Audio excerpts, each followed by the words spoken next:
Bonjour Monsieur Lemoine.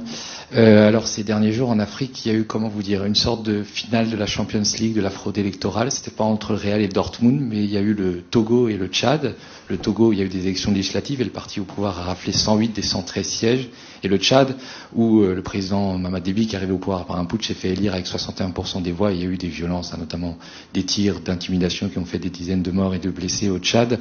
Donc ces scrutins ont été très contestés, y compris par l'Union européenne pour le cas du Tchad. Et je parle de ces deux pays parce que je sais que la France entretient une coopération très forte, que ce soit avec le Tchad et le Togo, alors à des niveaux divers. J'ai pas vu, sauf erreur de ma part, de réaction de la part de la France. Quelle appréciation faites-vous de ces processus électoraux et des fraudes électorales qui ont été dénoncées? Est-ce que la France va continuer sa coopération avec le régime togolais et le régime tchadien? Voilà. Merci beaucoup. Merci pour votre question. Vous me permettrez de la subdiviser en deux en vous répondant d'abord sur le Togo, puisqu'effectivement il y a une situation que nous suivons avec beaucoup d'attention, effectivement suite à divers éléments que vous avez rappelés, et nous avons appelé l'ensemble des acteurs politiques à avoir un dialogue politique transparent, inclusif et apaisé afin de remettre le Togo sur un système clair en tout cas. Sur le Tchad, le Tchad, comme vous le savez, connaît une période de transition depuis la mort au combat du président Idriss Déby en avril 2021.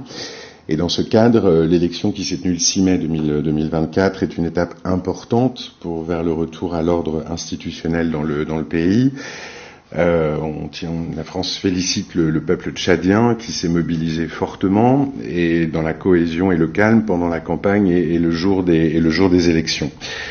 À l'heure actuelle, l'Agence nationale de gestion des élections a proclamé des résultats provisoires et un recours a été déposé auprès du Conseil constitutionnel. Donc pour le moment, la France ne se prononce pas davantage sur un processus qui, vu d'ici, est toujours en cours du fait du recours déposé auprès du Conseil constitutionnel.